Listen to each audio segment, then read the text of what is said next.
advantage is ours. Hold it.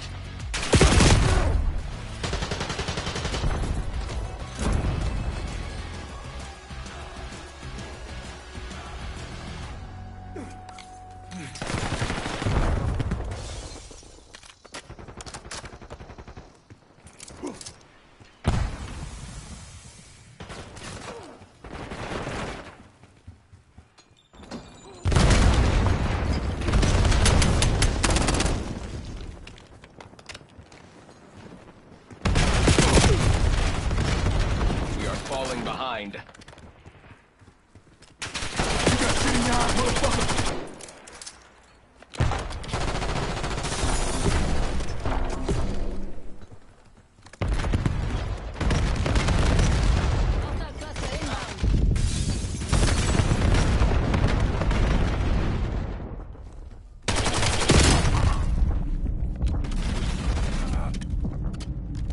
Eyes on threat.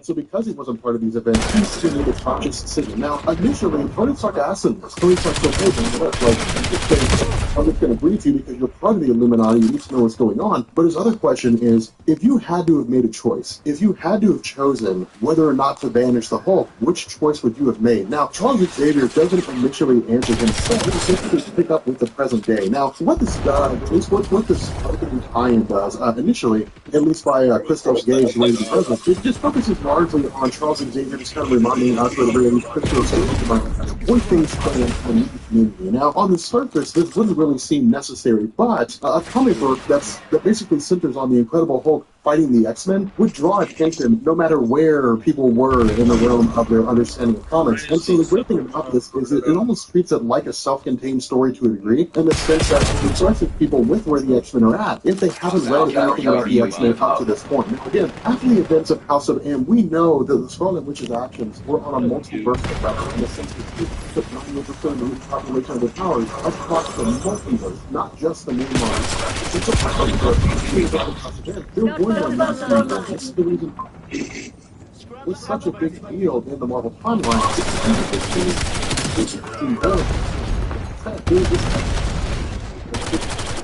So again, with the population being reduced down to 198 in total, plus who is dying here and there over the course of the event between House of M and this in World War Hulk right now, this is really just a scenario where they're all being guarded by sentinels within the confines of the Xavier Mansion. However, almost immediately after the discovery of this sort of story, we see the Incredible Hulk point of the first thing you said was I want to here right now. I want to talk about the Incredible Hulk doesn't intend to kill someone, but even if he didn't, like he's showing up, he's wants to miss it. But the kicker is that, you have the stuff that honestly most people don't really care about. Who looks at and they're the ones who can hang out in the Charles Xavier with these colors and look at it. You gotta get out of here. Like we cannot stadium. That's not going to happen. This is pretty important because Beast has a long-standing history with the Incredible Hulk. I wouldn't go as far as to say that they're like the best of friends ever, but they're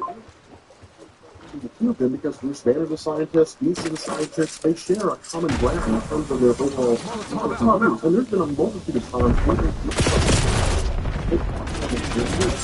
various problems that they couldn't do on their own. The Incredible Hulk has no interest in past friendship. The Incredible Hulk has no interest in past allies. Instead, he just simply sends McCoy flying along the conversation out. In response to this, the X-Men essentially jump in and now everybody else who's kind of sitting on the sidelines here is Joshua Fuller. And Joshua Fuller is an Omega level mutant. He's really, really powerful within the confines of his abilities. The problem is that his abilities are not in the realm of, telekinesis or telepathy. He's not an Omega level energy projector or anything like that. He's a perfect Omega USC. the punishable company, but only insofar as House can find the healing. So he can heal other dimensions. He's effectively immortal. The issue with this is that the specifically turn the impact of the Incredible Hulk into overdrive. But the reason why I say this is because the Incredible Hulk is an uncharted level of power here. Even though it's her face the foe on the level of Incredible Hulk when it comes to sheer strength.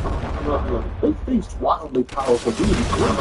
Beings with the ability to warp reality. The Incredible Hulk is a tangible threat that cannot be stopped. The closest that we ever really got to the X-Men associating with someone like this would be like Eighth Day Juggernaut. But Eighth Day Juggernaut, that's something we'll talk about in a little bit when we go down the But Eighth Day Juggernaut was not necessarily but Eighth Day Juggernaut would probably still be if I were with him. To create a pretty cool discussion, a pretty cool debate. Eighth Day Juggernaut. I'm curious, this is what Eighth Day Juggernaut or the Incredible Hulk. I'll run over what Eighth Day Juggernaut is. But right now, it's really just these X-Men doing what they can to face off against the Hulk. When in truth, I mean, this is the B roster. You know, these guys have no chance. You actually get to see Lord in any fight. You know, not any X-23, you have a character, you have a video hunter. Those guys have they actually modify the fact that the chromosomes used to create her are corrected to a degree, right? So with making her a female, but she's capable as Wolverine is, in the sense that she has adamantium claws, in the sense that she is a prodigious fighter, that she can do an attack. Wolverine, which is a different characteristic of her in terms of who she is and the backstage.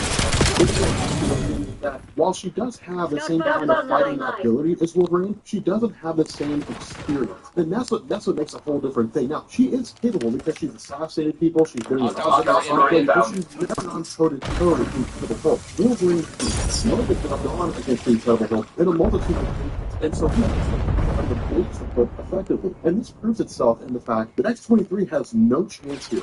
I mean, she has adamantium, she manages to scrape his face, but the Incredible Hulk grabs her and just throws her into a wall, and that's, you know,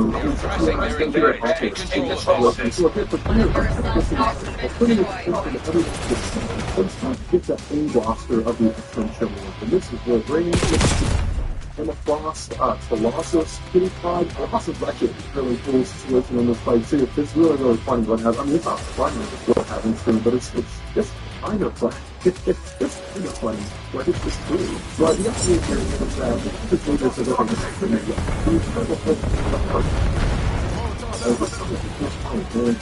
we know he's demanded members of the Illuminati. Let's put that but the mind of possibility, he's demanded my fellow members of the that they know this combined with what it was that Tony Stark told me indicates the Incredible Hulk has come back here to only China's fault. He's come back here to destroy us as the Illuminati.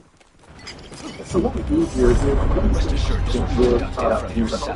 as he goes through and begins scanning the mind of the Incredible Hulk. Now, what's funny about this, Tommy Xavier tells us that in years past, it's never been extremely difficult to scan the mind of the Incredible Hulk. It was always relatively difficult because the Hulk's mind was really more of a source, more so than but the idea here is that the Incredible Hulk is filled with so much rage right now that it's almost created its own self-sustaining barrier against the powers of Charles Xavier. He is able to penetrate, but when he does, he finds the source of this anger. He finds out the Incredible Hulk had effectively been tortured, been forced into combat as a gladiator. He had found love and then lost love, and all of that happened because of the actions of the Illuminati. And so Charles Xavier is kind of in a situation right here where he's like, there's nothing we can do to stop him right now. Like, he's not going to be able to listen to reason. More so than that, what Charles Xavier saw was projected into the minds of all the other X-Men as Charles Xavier was seen. And so it's not like the X-Men don't know why the Hulk is here now. They all understand why he's here. But the idea is that they've essentially come to the realization that there's no talking sense to the Incredible Hulk right now. The Incredible Hulk is in a state of absolute madness. He's almost feral in terms of how angry he is. And he's in a level of uncharted strength and durability here. And so while the other X-Men are temporarily incapacitated, he asks Charles Xavier the most important question. He says, look, I know that you were not part of the Illuminati when I was banished from this world. I know that, from what Black Bolt told me, you're not here. He doesn't know everything about House of M, but he knows that Charles Xavier was not here when that happened. But he asked the question, if you had to make a choice, if you had to, vote,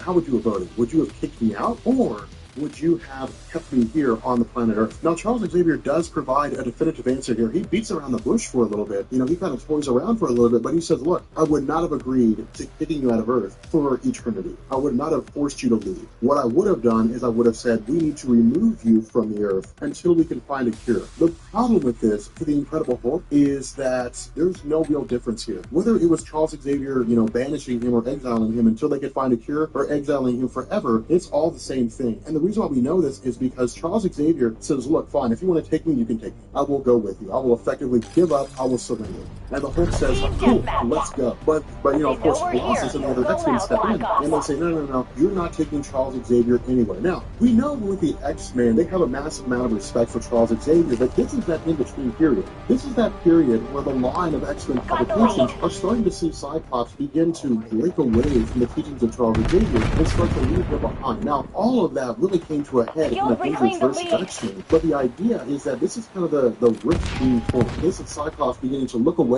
from the idea of Charles Xavier, moving away from his teachings, and ultimately stepping into his own as the de facto leader of the X-Men for the most part. Now, of course, with the other X-Men stepping in and doing what they can, they put up one hell of a fight. I mean, you have Cyclops using a full blast of the toxic blast. You have a Wolverine who uses his claws as best he can, you know, of course, to try to fight off the Incredible Hulk here, but none of them are really able to do anything to hold their own. And the Frost even goes as far as to say, hey, look, I'm joining the fight here. You know, my daughters, you know, my clones, more or less, the Stepford Cocoons, I'm monitoring the entire fight. And so if you try to step in and stop us from fighting, we'll shut your mind down. And so it's really her saying, go to the leader. You're not getting away. Now, again, this is, of course, you know, the idea that they're breaking away. I mean, again, you know, after the events of House of M, during the Decimation storyline, when Charles Xavier was absent, it was really up to Emma Frost and to Cyclops to run the X-Men team. And so in their time, the Charles Xavier is now an unessential part of the X-Men roster. They've really proven they can run it without him. They don't really need him. His return is welcome, but his return is also somewhat inconvenient for Emma and Cyclops in the sense that, again, they don't feel like they need him. And this is just really Marvel continuing this trend of the X-Men, or at least of Emma Frost and Cyclops saying, look, it's cool you're here, but you're just kind of getting in the way at this point because all you can do is use telepathy, and you've essentially already given up. So you're really more of a hindrance. You know, it's essentially one of those things where, you know, it's like if you're not part of the solution, you're part of the problem. And so they basically send Charles Xavier back into the mansion, which is really wild to see. You know, to see some measure of respect given here, but to also see a vast amount of disrespect to the guy that literally laid the groundwork for what the X-Men will become in terms of what it's coming. So at the very least, you know, because of the story as it goes right now, I mean, this is really kind of a necessity too, because if Charles Xavier having telepathy, it's really not going back to the Europe. Emma Frost wouldn't even be part of this conflict if she didn't have a secondary mutation that allows her to take on her dominant foot. But because she has this, I mean, she can step in and she has, you know, a reasonable measure of durability against the Incredible Hulk. But at the end of the day, I mean, she's not strong enough to put up a legitimate fight and take the Incredible Hulk out. Now, for here, we actually pick up with Kitty Pryde. And Kitty Pryde is actually really interesting in this situation because normally we wouldn't consider her to be an essential part of the story. We would kind of laugh it off and say, oh, you know, it's Kitty Pryde, whatever. But what she does is she phases the Incredible Hulk into the ground. Now, as we know with the Incredible Hulk, his strength, you know, just increases the angrier he gets. And so this is really more of a stopgap measure. And in fact, even, you know, Beast says, yeah, this is really cool, but this is just a stopgap measure. We have to find something that we need to do. I mean, we got to find something to do with him. Now, they initially toyed with the idea of throwing him in the prison in the Negative Zone. Because remember, during the events of Civil War, Reed Richards and Hank Pym and Tony Stark built Prison 42. They built a prison in the Negative Zone to house those superheroes who refused to register with the superhuman registration. And they initially considered throwing the Incredible Hulk in there because if they put him in there and they close the portal, he'll never be able to get back out. Like, he'll literally just be stuck in the Negative Zone. But the result is that he's in the middle of it, successfully suddenly breaks himself free. Now, at this point, this really should have been cinematic excellence. I mean, you have the younger mutants watching all these events unfold. You have, you know, the Stepford Cocoons who are watching everything happen. And the idea here is, okay, look, the X-Men can't do this on their own. Like, we've seen the X-Men cannot deal with the Incredible Hulk and this level of rage. And so what they do is they send out a message to everybody, to Jimmy Madrox and the X-Factor investigation, to Tyler, the daughter, I think it is, of Banshee, who has like this screen that can disorient people and allow her to fly. They send it out to anybody who's listening, anyone, you know, Excalibur, anybody who is listening to this, or at the very least is aware or familiar with the X-Men. the message goes out to them all. Now, Excalibur doesn't initially step in. You know, Captain Britain, Dazzler, they kind of stay behind. But we end up having a Juggernaut who actually takes his Crimson Gem of Cyttorak and communes directly with Juggernaut himself. Now, again, we'll get a little more into what this means in terms of this sort of, you know, repowering of the Juggernaut, in terms of King Marco, you know, how he normally functions versus a full amount of the power of Cyttorak. But the idea is that while this is happening, the X-Men are just kind of buying time. The X-Men are doing the best they can. Now, Hulk turns his sight to Emma Frost and he says, you're in a tough situation here. And the reason why is because you can't use your telepathy while you're in your diamond form. And in order to use your telepathy, you have to leave your diamond form. But if you do, I have a hold of you. And see that if you get out of your diamond form, I'm going to destroy you. And so it's just this funny scenario. Now, in truth, the Incredible Hulk could probably crush her in her diamond form right now. It could be but before he's able to do one of those things, we have Colossus stepping in. Now, this is why I say things get so cool with Colossus, because historically, Colossus has never been like equal with the Incredible Hulk in terms of power. In the Incredible Hulk's baseline form, sure, but the Incredible Hulk just keeps getting stronger. You know, Colossus does not have an infinite level of strength. He turns into his organic metal form, and he's as strong as he's going to get. You know, he doesn't get any stronger than where he is in this form right now. He goes against the Incredible Hulk, and the Incredible Hulk goes as far as to say, there was probably a time when you were my equal. There was probably a time when, for a little while, you would have been able to hold your own against me. He's like, well, right now, you don't have a chance, my friend. And he actually breaks the arms of Colossus.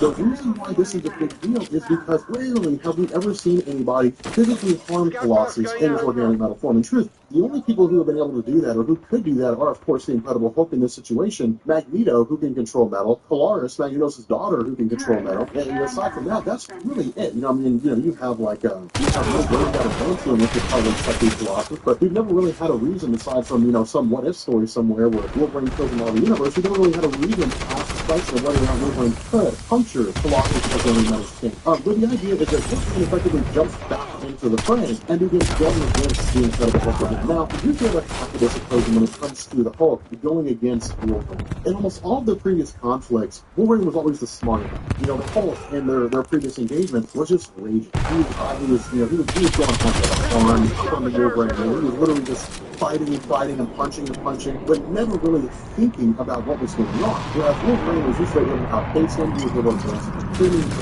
with the Incredible Hulk in this situation right now, he's a thinking machine. I mean, he's a guy that's got the full faculties of his normal self. He's able to think on, you know, a normal way than he usually is. And so because of this, he asked the question, well, if I can't turn your, you know, adamantium skeleton, if I can't destroy that, inside your adamantium skeleton are the same fluids and the same marrows as a normal person has. But he says the adamantium skeleton also houses your brain. So here's the question. If I start smashing your head against the ground as hard as I can, and your brain starts smashing against the side of your skull, what's going to happen? And he says, let's find out. And so he just starts smashing his head into the ground. And it's cool. It's something that we've never really seen the Incredible Hulk sit down and think about before. And this is the reason why the World War Hulk story works out so well, is because it's a really intelligent Incredible Hulk at the absolute peak of his strength, going against some of the most formidable heroes in the history of Marvel Comics. And so it just comes out awesome. Now from here, we pick up with the arrival of Juggernaut. This is not a fully powered King Marco, not even by 50%. And this is shown in the fact that as soon as he arrives and he tries to go against the Hulk just kicks him out immediately. I mean, he's just like, get out of here, down for the count. So we have to pick up with whoever's left. I mean, we have different people like Strong Guy, we have Wolfsbane, we have Nightcrawler, Warpath, you know, we have Jimmy Madrox, we even have Darwin. This is actually a really cool situation because Darwin is an Omega level mutant, but his mutant power is basically to allow his body to do whatever it needs to do for him to survive a situation. So he's like the extreme example of a survival. Now, when they arrive here, again, it's much like before. They start going through, and they all start trying to take the Incredible Hulk out. Now, the cool thing is that none of them are really able to do it. I mean, Strong Guy and Warpath are the only ones that have the power to really pull this off. Darwin, with his ability to, you know, again, alter his body's structure, his body automatically altering its structure in order to ensure his survival, basically redesigns or restructures itself in a way to where he can start absorbing gamma radiation. Now, the idea here is that because the Incredible Hulk himself is powered by gamma radiation, there's essentially a scenario where he's operating much like a battery. Under normal circumstances, the Incredible Hulk can be exhausted. The Incredible Hulk's, you know, gamma radiation can be siphoned off to a point where he becomes incredibly exhausted and just reverts back to his Banner form. This happened a multitude of times in Marvel Comics. The issue with this is that because of the fact that the Incredible Hulk is so angry, he's virtually limitless right now. There is no end to his reservoir of gamma radiation, and so if Darwin siphons it off, more just keeps coming and coming and coming. And so ultimately, there's nothing he can do here. And in fact, his body actually comes to the realization that he can't stop the Incredible Hulk. And so instead of taking on some kind of mutation like, infinite strength or something like that, instead, Darwin's body just teleports him out of there, and that's it. And it's a really funny scenario because, Nightcrawler comments on this. He's like, well, I mean, if Darwin's body allows him to survive any situation, and Darwin left, his body teleported him away, well, then it's obvious the only way to survive the situation is to not be here. Now, at this point, if we switch over to Strong Guy has a long running history in the realm of Marvel Comics. He's not new, not by any stretch of the imagination. He's been in, I guess, part of the X Factor with the second generation after Louise Simonson and Walter Simonson. So he's like the 90s X Factor. When he was essentially a government-sanctioned superhero team. But Strong Guy's powers are almost identical to the powers of Sebastian Shaw, in the sense that Sebastian Shaw can absorb kinetic energy and then channel that energy back out in terms of physical strength. And that's what Strong Guy does. Strong Guy literally, takes the punches of the Incredible Hulk and turns them on and turns into physical energy and punches them back. The problem with this, and this is actually kind of the weakness that Strong Guy's had for quite some time, is that he cannot absorb an infinite amount of power, right? I mean, he's not like Bishop. He's not like Bishop who can absorb infinite power as long as run, and as long as he just allows that energy out as it needs to be let out. Strong Guy, if he's hit with enough power, will die. His heart will literally shut down, or his body will explode. And so because of this, it's this situation where they're basically saying, hey, look, man, Strong Guy, we like you trying to take on the Incredible Hulk, but if you absorb too much of an impact from the Incredible Hulk, it will destroy your heart. Your heart will literally just shut down, and you will die. And so again, this is really just Strong Guy being forced out of the situation more so than being successfully defeated. And so at this point, we have Nightcrawler jumping in. Now, this is a cool thing because I love Nightcrawler. I mean, as a character, in terms of character development, in terms of how he's grown over the years, Nightcrawler is awesome. Kurt Wagner is one of my favorite characters in all of Marvel Comics, and our initial idea would be, well, surely we could have Nightcrawler just teleport the Incredible Hulk away. I mean, could he just teleport him to another dimension or something like that? But the issue is that the Incredible Hulk's mass is far too large. Now, that's the way it works with Nightcrawler. Nightcrawler can't teleport something like it's not like Galactus could show up on Earth and then Nightcrawler could teleport him away. Nightcrawler can only teleport things of a certain size or of a certain mass, and the Incredible Hulk is simply just too big for him. Now, in truth, the reason why Nightcrawler has this limit to his powers is just for the sake of storytelling. If Nightcrawler had an unlimited amount, or if he could teleport people of an unlimited size and ability, well, in truth, he would be like Exodus. But if you were able to do that, then anytime anybody showed up to fight the X-Men, fans would ask the question, well, why doesn't Nightcrawler just teleport him away so they don't have to worry about it? So it just allows Marvel to create a compelling story for this character, which actually works out. I mean, in truth, this isn't really something that I would look at and say, well, that's just ridiculous. I mean, it makes sense, as far as I go, when it comes to the X-Men. But we also have a scenario where another member of Nightcrawler's team had effectively taken off to grab the Black one, the X-Men jet, the X-Jet. And what she does is she actually crashes it into the Incredible Hulk. Now, this was a two-stage plane between Nightcrawler and his teammate. I can't remember her name for the life of me, but it's a two-part plan between the two of them. And the idea is for Nightcrawler to basically move the Incredible Hulk just slightly, just enough that it puts him in the direct path. Because, again, he can't teleport him that far away. The other thing is to crash directly into him for the purpose of, having the Black Widow to explode and hopefully, at the very least, incapacitating the Incredible Hulk. This doesn't happen. This is not what happens. In fact, the Incredible Hulk basically just emerges from the wreckage. Now, this is when we start getting into the territory of the Juggernaut at his absolute strongest. Well, I guess Juggernaut at his absolute strongest is kind of a misnomer, but when he first showed up here, he was not fully powered. And the reason why is because the amount of energy that Juggernaut can use from Sidorak, or siphon from Sidorak, to give him his own durability and strength is relative to his motives. And so what we learn here is that the Juggernaut showing up here was to save, or I guess to protect his stepbrother, to protect Charles Xavier. But that was a weak reason at best because it doesn't fit into the nature of King Marco. It doesn't allow him to give over to the power of the Crimson Gem of Sidorak. And so because of this, what he does, he basically reveals his true motive. He allows himself to fully be handed over, and he says, well, my goal here is just to prove to everybody that the Juggernaut is still this strongest being out there. And so he basically imbues the full power, or at least almost entirely the full power of Cyttorak. Now, the reason why I'm saying it's almost the entire power is because during the history of Marvel Comics, there was a storyline called The Eighth Day, which talked about the outcasts and stuff, got videos on that and so on and so forth. But Juggernaut was chosen to be the avatar of Cyttorak, a being from the Crimson Dimension that provides Doctor Strange with his Crimson Band to keep people in prison, but also supplies Juggernaut, or was the reason why Juggernaut found the Crimson Gem of Cyttorak. During the 8 days storyline, Juggernaut was infused with the full strength, the full power of Cyttorak, which basically made Juggernaut as strong as he was ever going to be. And so he's referenced that 8 days Juggernaut. That's where that comes from. That version of Juggernaut was insanely strong. Not on the same level as Worldbreaker Hulk, but insanely strong.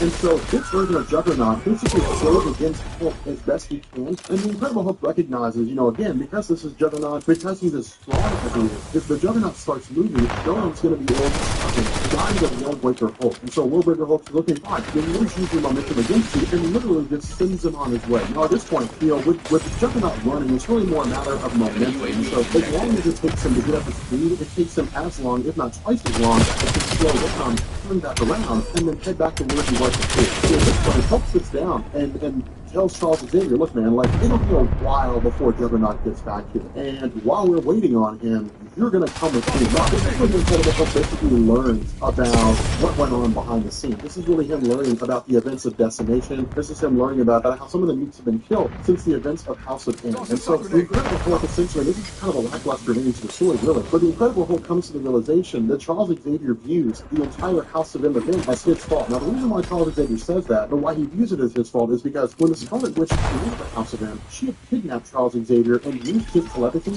to read the minds of everybody in the world and give them the life that they desired, or at least all the superheroes, and give them the life that they desired. And so, even if it was against his will, Charles Xavier was less complicit in House. And so, because of this, when everything came back to normal and Charles Xavier returned, he looked at the mutant population and said, "This is my fault. If the Scarlet Witch had not used my brain to read the minds of all the superheroes and initiate the House of M, the decowning of mutants never would have happened." And so, the Incredible Hulk essentially sits down and says, "Yeah, man, that's fucking you already living in hell." And so, as a result, he gets maybe he effectively just kind of kicks off and leaves Charles Xavier through his own suffering and his own misery as a guy who feels responsible for the deep power of most of the entire face of it.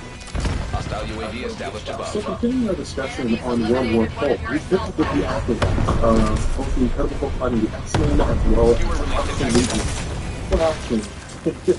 Iron Man Hulkbuster Army. So of course at this point, Iron Man is like the first prisoner that's been taken by the Incredible Hulk. Now we'll learn that what the Incredible Hulk is going to do is basically turn Madison Square Garden into a massive gladiatorial arena, not unlike the arena from Thunderbolt.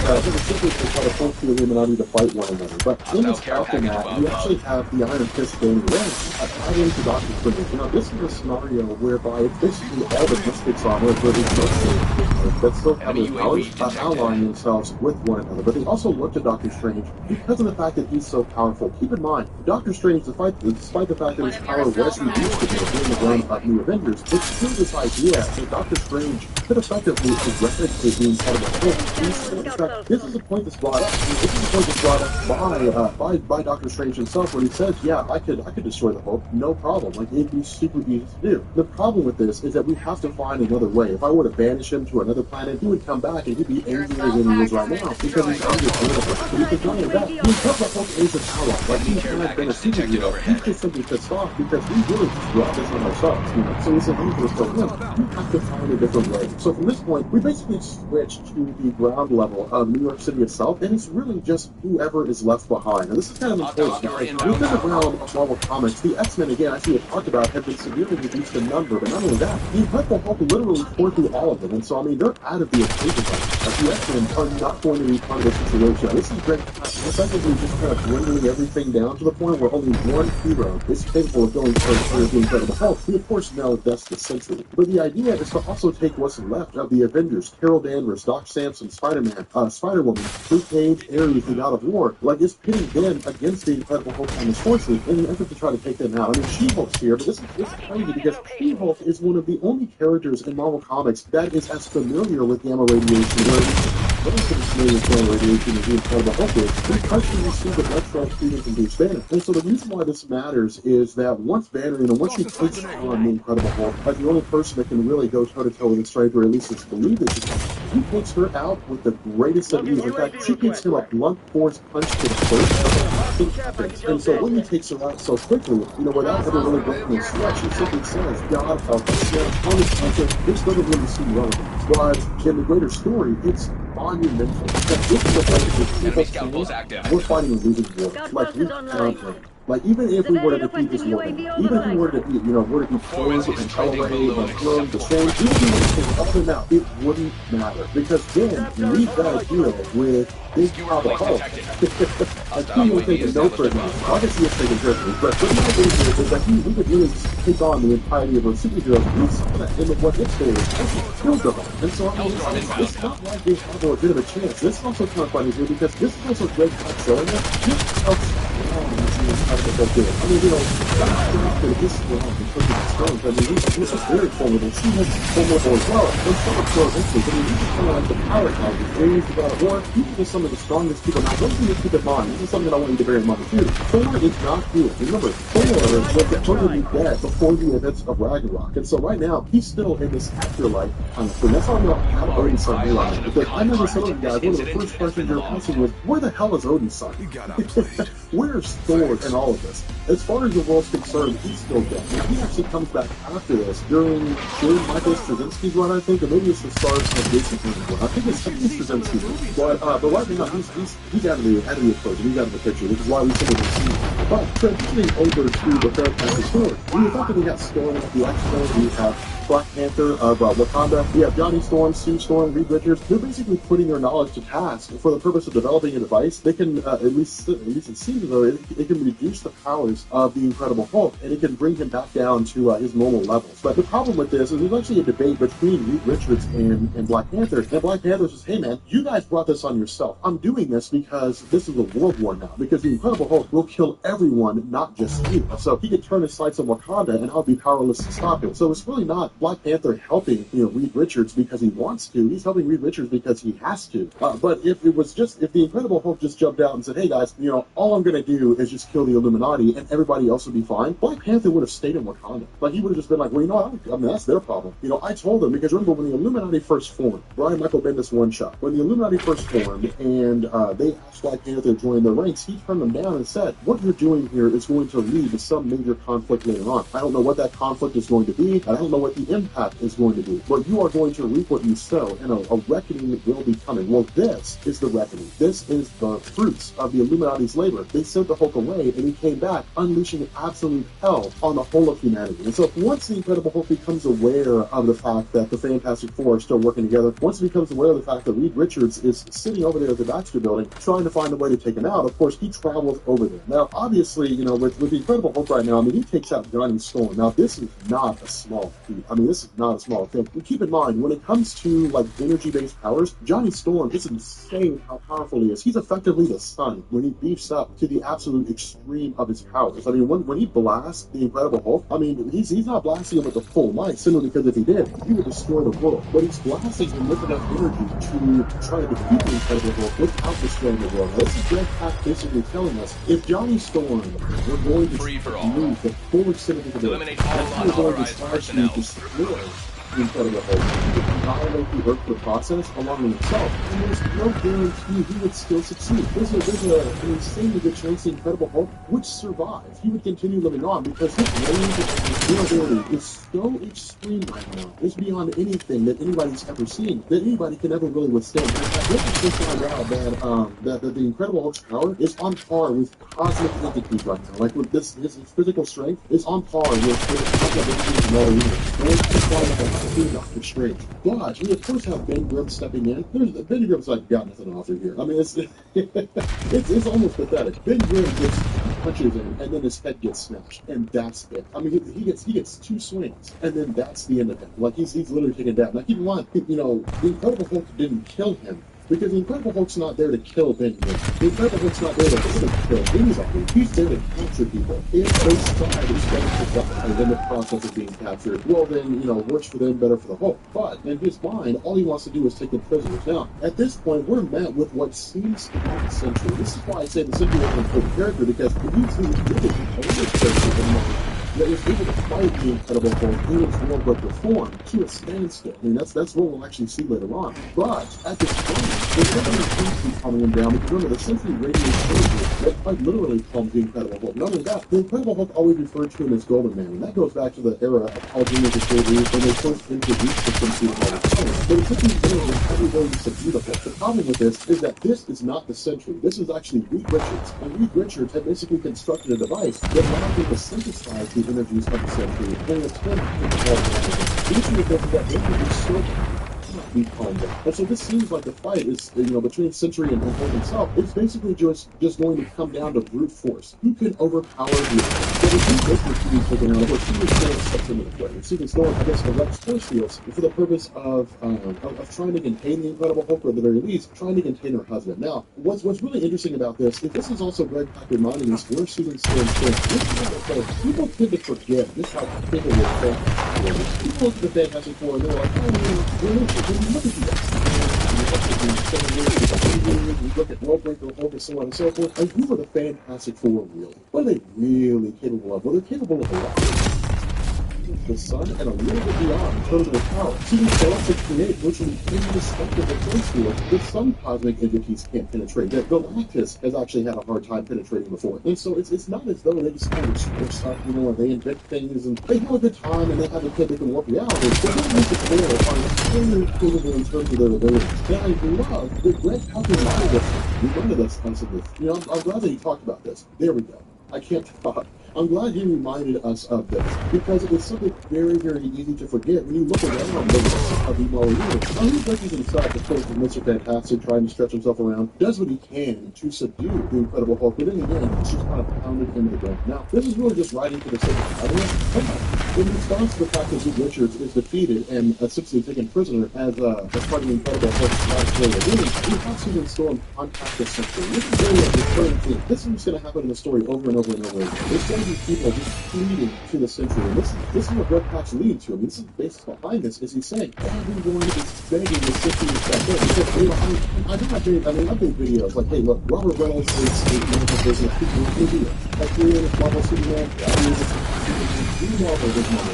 but when it comes down to it, anybody with super strength, flight, some measurement to the sun, or some kind of atomic energy, and a cape is a version of Superman, because Superman was the first Superman. I mean, he created the standard, so you'd be hard pressed to find anybody that would make anything even remotely close to him. People would say, well, that's their version of Superman. But with the Sentry, this does not, whether he's not a Superman or not, does not take away from the fact it's insane how powerful he is. He's even not the glory.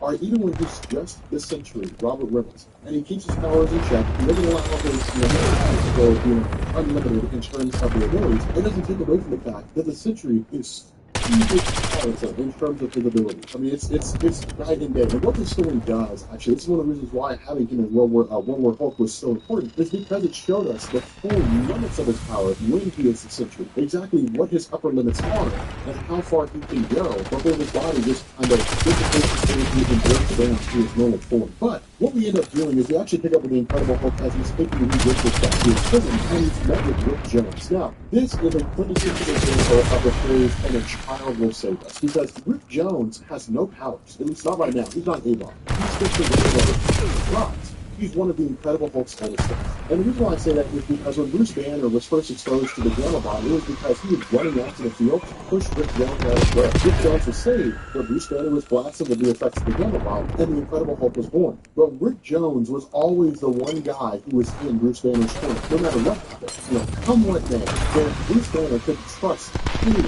it was always Rick Jones. Rick Jones was always there, fighting on his behalf. If the Incredible Hulk was taking punches left and right, he couldn't see out of his right eye, against the ground, Rick Jones would stand up, put his boxing gloves on, and jump into the fray. Even if he knew he would lose, he would fight on behalf of the Hulk. And the Hulk views him as really like his only true friend. And so when Rick Jones steps up and says, hey, look, man, I get that you're mad. All right, I get that these guys deserve to have their asses fixed for what they did. I get that they had it coming, because of the war, because of the necessary, because of the stupidity of Reed Richards and Tony Stark and Ant-Man 8-Man. They deserve what you're doing, but not like this. They deserve justice, but not the way that you're doing this. And Rick Jones says, what you're doing is essentially revenge. This is not justice, this is revenge. There's a fine line between the two. There's a very fine line between the two. It is all about emotional state and motivation. But what happens is this moment when the Hulk seems to be vulnerable is seized on by Dr. Strange for the purpose of invading his mind. Now, he does what he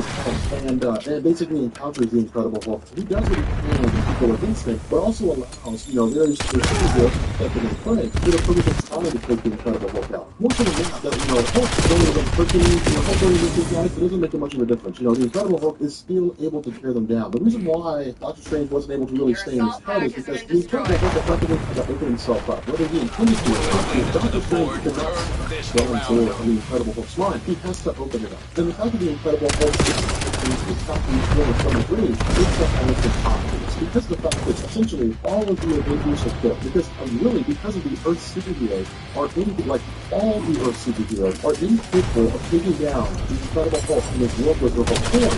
General Thunderbolt talks and living situation says these guys are living step in. Now, of my side, it's really what they said. The General Thunderbolt lost. You really have against the Incredible Hulk right. With all the weapons of man, there's nothing that you do to the most formidable superheroes. If the X-Men couldn't take out World War Hulk, if the Avengers couldn't take out World War Hulk, if weak gods like Hercules and Ares could not take out World War Hulk, what hope do rockets and bullets have? But what this does show is that humanity is putting up a legitimate fight. There are also built the idea that not everyone is okay with what the Incredible Hulk is doing. A lot of people are. A lot of them are satisfied with the Incredible Hulk for a couple of different reasons. Firstly, because they want to civil war and the thought, the hubris of some of these superheroes for a reason they can control the world. But they also saw the Incredible Hulk was unjustly sent away by the Illuminati. The Illuminati took the law into their own hands and decided the war was better without a Hulk. Never gave him a trial, never gave him a chance to defend himself. Literally just sent him to the far side of the galaxy. And so a lot of people are very sympathetic to where the Incredible Hulk's coming from right now. But it's also because of the fact that people just love seeing this get blown up. I don't know about you guys, but I love seeing stuff with this spirit. There's a reason why a video of how the Incredible Hulk shows all the superheroes and becomes Galactus and Carol has 1 million views. Because you guys love watching the Incredible Hulk just rip stuff up. But Doctor Strange again is doing what he can to try to get into the mind of the Incredible Hulk. So we're going to have an opportunity here. But finally, with the Incredible Hulk's distraction, with the Incredible Hulk's anger and his rage subsiding, even if only for a moment, it allows Doctor Strange to fully enter his mind. Now, this is Doctor Strange trying to really calm the Hulk down from the inside out, because when he gets in there, the Incredible Hulk's mind is a barren wasteland of destruction and death. Now, the reason why is because the Hulk, at this moment right now, World Breaker Hulk, it's not that he's just angry. I mean, he is. But it's also because he's living in one moment in time. And that was one of the coolest things about it. That's why I love Greg Pak's run with World Breaker Hulk so much, is because while he's being attacked on the outside by the armies of Thunderbolt Ross, while they're trying to take him down, while the superheroes are watching this unfold, inside his mind, he's having a discussion with Doctor Strange. Now, Strange is really bluffing him. He says, I could snuff you out, with a simple move of my fingers. Doctor Strange is full of shit. I mean, he couldn't do that. Let's be honest. I guess he could, but it would require a level of power that he doesn't currently have right now. Like, it would require him to tap into energies that he's not wanting to tap into. That's why I said before, I mean, he could, but it would require him to delve into forms of magic that he doesn't want to delve into. Now, in terms of just his basic raw power, he could put up a formidable fight, but at the end of the day, it wouldn't really be much of a challenge. And so what happens, he says, look, man, show me your true face. Show me what's going on behind the scenes. Let down your anger for a moment and tell me where you're coming from. And the Hulk says, look, and this is beautifully written in terms of how it's done. The Hulk says, My wife's name was Kyra, and I hear her voice all the time. That's all the Hulk hears. He hears her voice when she whispered her honey words to him. He hears her voice when she tells him that she loves him, when she says, this is your home. It's the Hulk living in this moment. Living in this time when he had a kingdom on Sakaar, living in this time when he had a future with his life, when he was going to have a child, living in the love that he had at that moment in his life. And then in seconds, it all came crashing down because of the ship that the Illuminati sent him. Now, this is really cool, man, because this is the calm before the storm, alright? Doctor Strange finally had Banner calm down. And he said, hey, look, we've known each other forever. We've known each other for so long. We've known each other for years and years. And he says, I know who you are. Like, you do not want to do this. You do not want to be someone that wants to go through and kill superheroes. He said, we fought foes that people thought we were insurmountable, but we always came out on top. And he says, this is no good. The enemy here is your fear. The enemy here is your rage. And you have to calm down. You have to calm down. And so once Banner is finally chilled, Doctor Strange, I think it's on his own. He said, man, look, stop. Come with me, and as friends, we will solve this problem. And Banner says, yep, and I got these 2 Hulk slides, and he goes, give me Incredible Hulk. What great writing, what good writing in this story. So he's back to Worldbreaker Hulk, and he smashes the hands of Doctor Strange. Now, this is important, because Doctor Strange cannot effectively cast spells if he cannot use his hands, and if he cannot speak. If he loses either one of those things, he's 50% power defense. And so, the Incredible Hulk is effectively cripple Doctor Strange, taking away his ability to be the Sorcerer Supreme. And so at this point, it's just a matter of time before the Incredible Hulk finds him, and the Incredible Hulk, takes him as a prisoner. Because Doctor Strange is effectively helpless. Following that, he goes through and just rips apart the army of General Thunderbolt Ross. It's go time, is what this is. This from the word go, the Incredible Hulk is smashing into everyone. And this is why I love this so much, because then we switch to Maria Hill. Because remember, Maria Hill is really the person running shield right now with Tony Stark has commission. And so she's speaking with the President of the United States, and she's in contact problem. He says, look, I'm the President of the United States, and I'm asking you to be the man in the free world when it comes to government authority, and I need your help. And Robert Reynolds just kind of like, maybe I will, maybe I won't. I'm not really sure that I want to. But then in terms of Robert's character, on the surface, that's the case. On the surface, it's, maybe I will, maybe I won't. You kind of walking back and forth. But we also know that for Robert Reynolds, this is a very dangerous thing. And the reason why is because all it takes is for a moment of weakness. All it takes is a moment for him to accidentally let his guard down and the boys this multiversal destructive entity is coming back, and it will kill everything. And if Robert Reynolds cannot keep it in check, it will wipe out all things in existence. That's what we saw in Steve. The Steve Wanted story was the boy just emerging with 100% of its power and killing everything in existence, spreading out in the universe, and just causing destruction across all of existence. That is what Robert Reynolds is absolutely afraid of. So on one hand, he wants to stop the Hulk. On the other hand, he's terrified of what may happen if this unbridled force, fully emerges and comes out here. So what we end up doing is we transition with the Warbound of the Incredible Hulk, making its way into the Arcanum of Doctor Strange. Now, what Doctor Strange does here, because of the fact that his hands are broken, because of the fact that he's not able to practice magic the way that he needs to, what he does is he effectively summons the entity of Zod, this person, other than his own. And that's huge, because this is effectively what Doctor Strange said. The Incredible Hulk's strength right now is on par with Constantine. The reason why I say that is because Zod was a being that not even an ancient entity. Zod is a being whose magical power transcends almost all the cultic entities. As far as I'm aware, there wasn't a story, I can't remember that story for license, what's called what issue we live, but there is a story where Zom had arrived on Earth and had overpowered Dormammu and Dormammu's sister. Doctor Strange couldn't stop him. Ancient One couldn't stop him. In the end, it required the living fire of Earth to step in and stop Zom and send him back to his own dimension. Like, that's what it took. It took the second most powerful being under the one above all, a multiversal construct with infinite power to stop Zom. This kind of thing. The Doctor Strange, he's not going to have the full might of Zom. Instead, he's going to have, a portion of Zom's power you can kill him. But because of the fact that if Doctor Strange were to fully possess all the energies of Zom, which as far as I'm aware, he would fully possess all of it. If he's going to try what are you waiting for? Make your move! He couldn't handle that much magic at once. Alright, so we are continuing our discussion on World War IV. Hopefully you guys in the background, those guys watching the studio, they're drilling in background next place over. So hopefully it's not too loud. to shut people in. But for those of you guys who joined my channel, explaining or covering like Red Hulk, you know, to kind of stop. And the reason why is because I literally came back this week and we're just doing catch up. So with Planet Hulk, Red Hulk, and what this video will do is it will effectively wrap back around into why it is that Red Hulk emerged. It'll launch into that new era of the Incredible Hulk under the writing of Jeff Lowe. Because again, this is kind of the continuation of Greg Pak's run on the character. I guess the conclusion of Greg Pak's run on the character. And so you'll find the playlist for the Incredible Hulk down in the description of all the whole content that I have so far. And what I'll do is I'll go ahead and throw World War Hulk and Planet Hulk in chronological order of the Hulk series. That way you guys can really just kind of follow along with the Incredible Hulk going from Greg Pak's initial run with Planet Hulk up until, you know, the conclusion of this event. Although it did kind of predate Planet Hulk a little bit, but you guys understand what I'm saying in terms of the most notable stories of World War Hulk under the run of Greg Pak in modern day. But in the last video, we talked about how Doctor Strange had made a pact with the extra-dimensional demon named Zom, who of course was extremely powerful and required the living side being able to take him out. And so Doctor Strange has quite a bit of power here, and this is proven in the fact that he goes toe-to-toe with the Incredible Hulk. I mean, well, I wouldn't say toe-to-toe. He's able to hold his own for a little while against the Incredible Hulk. The issue with this is that we're talking about Doctor Strange channeling a level of power that's so extreme that he can't keep it going for the long haul. Now,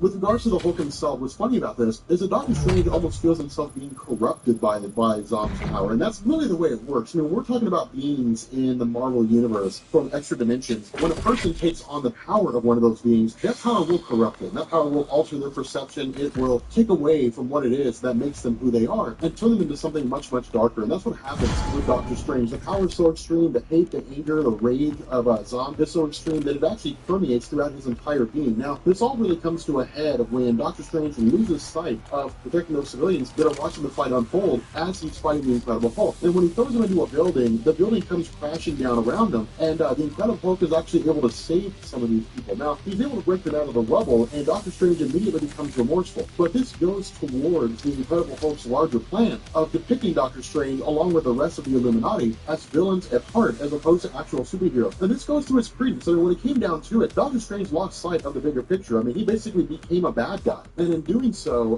he almost cost the lives of innocent people in his blind rage. And so the Incredible Hulk turns it on Doctor Strange immediately and just overpowers him in the extreme. I mean, he just starts tearing him apart piece by piece. Now, again, Rick Jones tries to neutralize the situation. Now, again, you know, with Rick Jones as a character, he kind of has a lot of leeway here. He's really one of the few characters in Marvel Comics that can really talk to the Incredible Hulk the way that he wants to, because the Incredible Hulk doesn't see him as an enemy. The Incredible Hulk sees him as a friend. Now, in truth, right now, the Incredible Hulk sees Rick Jones as a guy who's just kind of getting in the way. But Rick Jones poses such an insignificant threat to the desires of the Incredible Hulk that he really doesn't pay much attention to him. Instead, he just kind of considers him as an annoyance, a dude that just goes in periodically and kind of gets in the way. And so initially, where Incredible Hulk had the ability to kill Rick Jones, he doesn't. Instead, what he does is he takes those captured superheroes to the gladiatorial arena he's created in Madison Square Garden and basically said, you're all going to start fighting each other. Now, this is not arbitrary. In fact, the Incredible Hulk's making a point. And what he does before each of these guys, you know, begins to get to the fray, and before he subjects each of them to the experiences that he had, he actually allows regular people to stand up and voice their concerns. Now, this is a perfect example, with Greg Pak talking about this, this is a perfect example of people who don't know what they're asking for. What I mean is that under normal circumstances, or I guess in virtually any situation, when things are bad enough, people will believe what they want to believe.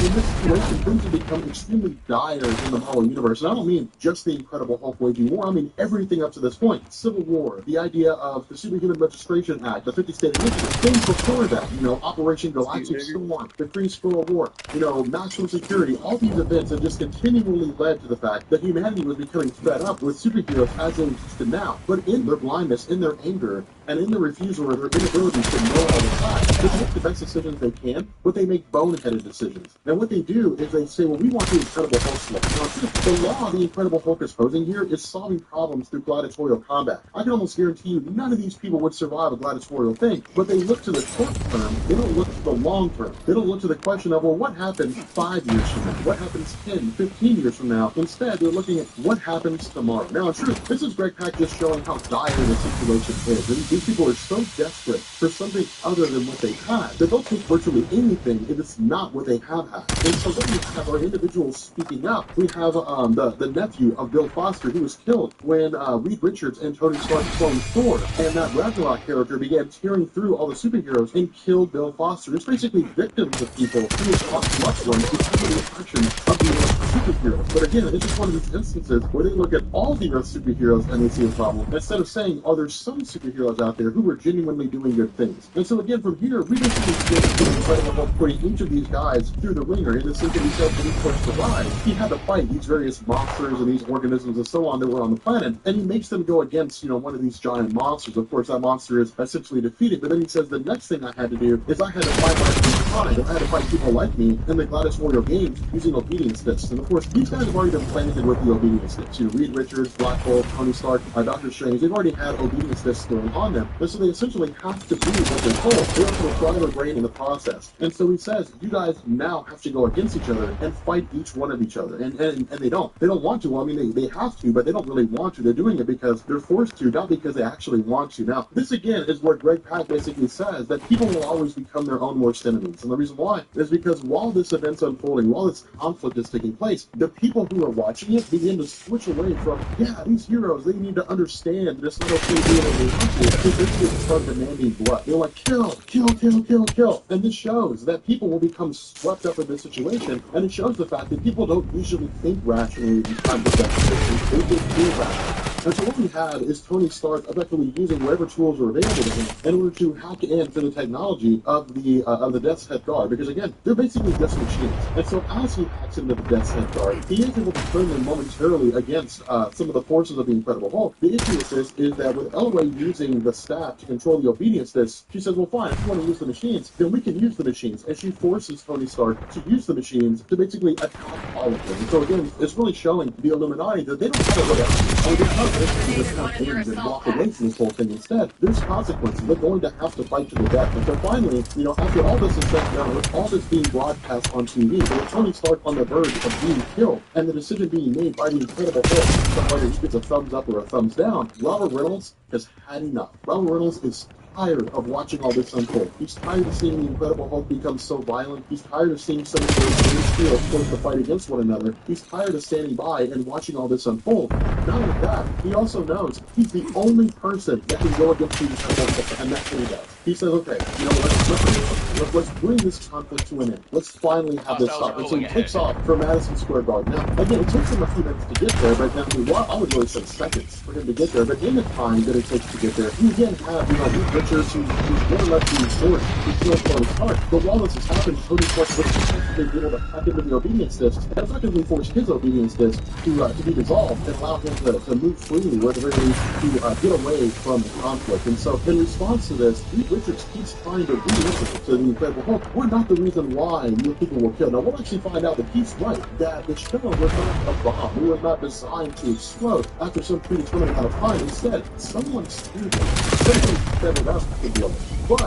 before they can really get to say there, if you're not willing to listen, then I'm going to give you one final chance to surrender. And the Incredible Hulk says, or what? And the Sentry finally shows up. Now, this is so cool because the Sentry at this point is just unbridled power. This is like the peak of this character. Whenever people talk about how powerful the Sentry is, whenever they say, here is how powerful the Sentry is, when he's at his absolute max, this is the moment that he's come to some of his capabilities. I mean, the Incredible Hulk is on a whole other level of strength, but the Sentry's right up there with him. I mean, these guys are even. These guys are dead even. But the cool thing about this is the Sentry almost never lets me. Sentry's not new to the Incredible Hulk. Freaking out, lashing out, destroying stuff. This level of strength is higher than it's ever been. But his mentality is much the same as it's always been before. He just wants to be left alone. Right now it's revenge. He's taking out on taking out the Illuminati. But for the most part, his experience of lashing out and tearing stuff up and fighting and destroying things is not new. But for the Sentry, he always held back. He always never let his power get to the extreme because one, I mean, he's an agoraphobic, he's terrified of his own power. But two, because of the fact that if he did let loose, there was only a chance the void would come out. But in this instant, in this moment, he doesn't care. Instead, he's actually relishing, he's celebrating in the idea of just letting this unbridled spirit grip the Incredible Hulk that's possibly just come up in this good line. Now again, the Hulk is able to withstand all this just because of the fact that his durability is so extreme. But for the Sentry himself, I mean, he's he's excited about being able to cut loose. And he even says that. You know, he says, does it always feel this good when you let loose? Does it always feel this nice when you just finally let it all go and let your rage completely take over? Because again, the Sentry has never really had this capability. Something that you can notice here, the way Greg Pak is depicting this situation, the Sentry's in total control. He's not losing control. There's no concern of the void coming out. The Sentry is an absolute total control of himself. Not only that, when the Incredible Hulk goes to punch him, this is again Greg Pak reminding us these guys are even. Like these guys are on an even playing field. Now, this battle cannot just go on infinitely. I mean, if we were to continue on, really than it is right now, the massive amount of energy that's being expended between their blows, the massive amount of energy the Sentry's letting off would annihilate the entirety of New York City. I mean, this is really like that 100 bombs trading blows with one another. I mean, the sheer force of impact from the Incredible Hulk hitting Sentry or Sentry hitting the Incredible Hulk is more than enough to shatter the building, let alone lay waste to the entire city in and of itself. And so, in response to this, you know, in the background, Reed Richards, Tony Stark, these guys are routing these satellites, routing all the weapons they can that really pose, really measure us as their damage capabilities. And they say, we've got to pin these in on these two guys. We've got to bombard them with enough energy that their bodies effectively shut down. Their bodies just can't handle it anymore, and they revert back to their normal human forms. Now, the intention is to launch this up, but before they do, we end up finding out that, you know, that Robert Reynolds and Bruce Banner actually just fight each other down to the point that they're physically exhausted. You know, now some of this is because of the fact that Robert Reynolds is just letting off so much energy that is continually calming the Hulk down to the point that he reverts, but at the same time, it's also just a massive expenditure of energy. I mean, this is how hard these guys were fighting. They were fighting to the point that, in truth, they were just exhausted physically, mentally. They had nothing left to give. And this is so cool because this is basically, you know, Greg Pak saying, when it all comes down to it, these are the only guys. When it comes to physical strength, you know, when it comes to just sheer raw strength, these are the two most powerful beings on the face of the planet on Earth in Marvel Comics. Worldbreaker Hulk and the Sentry. They're the only two that could ever stand, or the Sentry's the only one that could ever stand up to Worldbreaker Hulk when everybody else failed. Colossus failed. Juggernaut failed. Sentry was the only one that could pull it off. And so the idea is that with Bruce Banner returning back to his normal form, everybody except for, you know, Hero and Shane, the Warbound are pretty shocked to see that Bruce Banner is just a guy. You know, the Incredible Hulk is just a regular person. Now, Hero and Shane uses this as an example to say, well, you know, within each of us is an unbridled force of power, you know, a force of nature, something like that. But Meek does not want to see this end. Meek does not want to see the world, you know, the world go peacefully. He wants to see all these heroes destroyed. And this is when we learn the truth. He goes to try to kill Bruce Banner in order to, you know, force the Hulk back out again. But when Bruce Banner dodges out of the way, or I guess when he's pushed out of the way by Rick Jones is impaled instead. And let me tell you something, Rob Ford. Let me tell you something right now. And this is for really reals. All right. Bruce Banner's okay with you hitting him. All right. He's okay with you pummeling him because the Incredible Hulk will come out and it'll protect Bruce Banner. You know what he's not okay with? You know what he's not happy with? Free for all. The people he cares about. Destroy the enemy. Hide the poor soul that harms someone that Bruce Banner cares about. And that's exactly what happens. Meek impales Rick Jones, and Bruce Banner drops the hammer on him. He goes right back into the Incredible Hulk again and just starts ripping into Meek because in his mind, Meek's an enemy. Meek's harmed one of his friends. Not only that, Meek says, hey, I was your first friend. And Hulk says, no, Rick Jones was my first friend. Rick Jones was the first friend I ever had. And that's why I love Greg Pak's writing, because he says, hey guys, look, this all comes full circle. You know, yes, Bruce Banner is a force of nature when he's the Incredible Hulk. Yeah, it's an unstoppable force, just putting a swat. I know you guys know when I say that. He's cutting a swat throughout the X-Men couldn't stop him. The Avengers couldn't stop him. The Fantastic Four couldn't stop him. Doctor Strange, Iron Man, no one could stop him. He was unbridled, unleashed, unrelenting power, just beating against the superhero industry as it existed in the Marvel Comics universe. But when it came down to it, all it took was one of his Warbound and killing his friend with the Incredible Hulk to turncoat and begin ripping all of them apart. And that's what he does. He just basically starts tearing into all of them. Now, with Meek in the final moments of his life, I mean, you know, with these last few moments here and there, well, I'm the one that did this to you. You know, he says, after you defeated the Red King, you said between, you had a wife, you had a child coming. You know, we lived in a crown city. You were but that's not who you are. You're a force of nature. You're not a destructive force just cutting through and tearing through everything that you come across. That's what you were made for. That's who you are. You cannot deny your nature. And he said, you forgot who you were.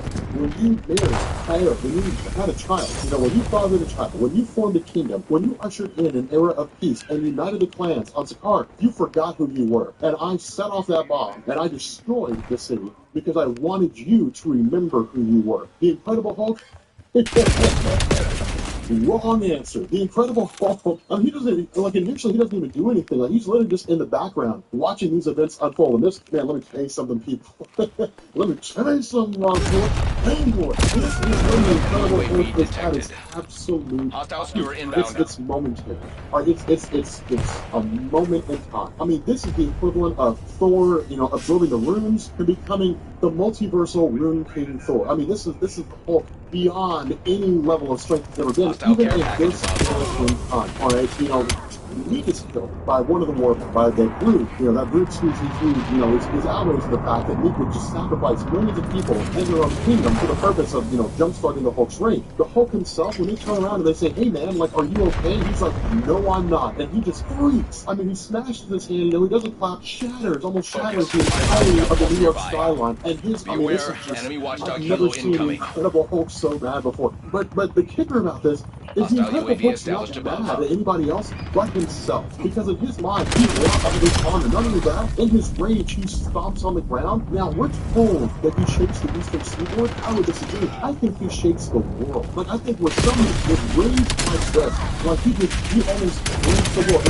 And he said, fire your weapons. Do whatever you need to do. Calm me down before I destroy the world. Because the Hulk's rage is just increasing.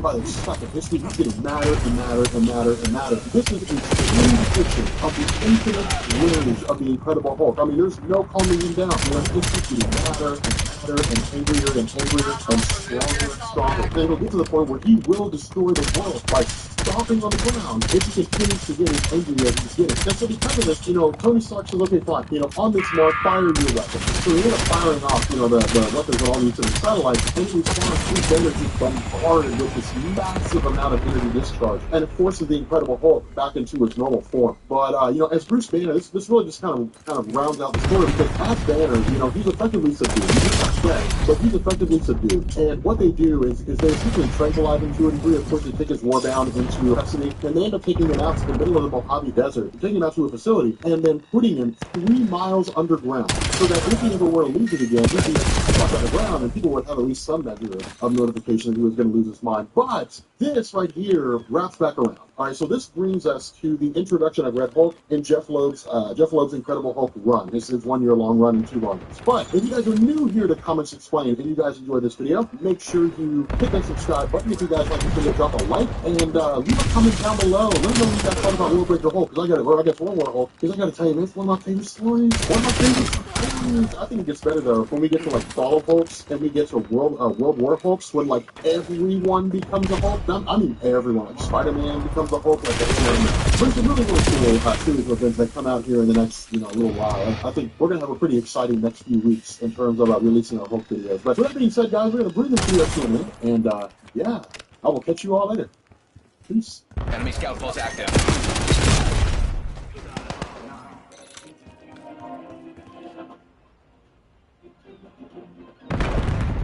What's going on, guys? This is Rob. If you guys enjoy my content, make sure you hit the subscribe button and make sure you hit that little bell so you never miss out on my sexy voice. Okay, so we are in kind of a weird spot. We have about 6 weeks until we need to upload the Return of Thanos which goes directly into the PvP Thanos Quest, which goes directly into Infinity Gauntlet. Yes, I have Infinity Gauntlet Part 8. Yes, I have Thanos Quest Parts 1 and 2. I have recently had to take them down for copyright reasons, but that's since been sorted out. So at this point, I'm just waiting to re-upload those, which means that the class have 6 weeks to go. And so what we're going to do is we're going to upload Earth X. We're going to do the Earth X series, or at least just the Earth X story. I'm going to test it. I want to see how you guys respond to it. Because I don't know if people will really enjoy it, or if people, if there's only like a small handful of people that are really even like remotely interested in it. But Earth X is really, really good. Earth X is actually the story that basically deals with the answer to the question, what would happen if everybody on Earth had superpowers? What would happen to the Marvel Universe? And how would the heroes deal with it? And so it's basically a dystopian future story. And it's actually really, really interesting. Now, there is a prelude in terms of how all this took place and what all happened. In terms of how everyone gained powers, all that kind of stuff, we'll cross that bridge when we get to it. So right now, I'm not going to cover the prelude. I'm going to do that at the end. I'm going to make you guys wait. But what this initially does is this picks up with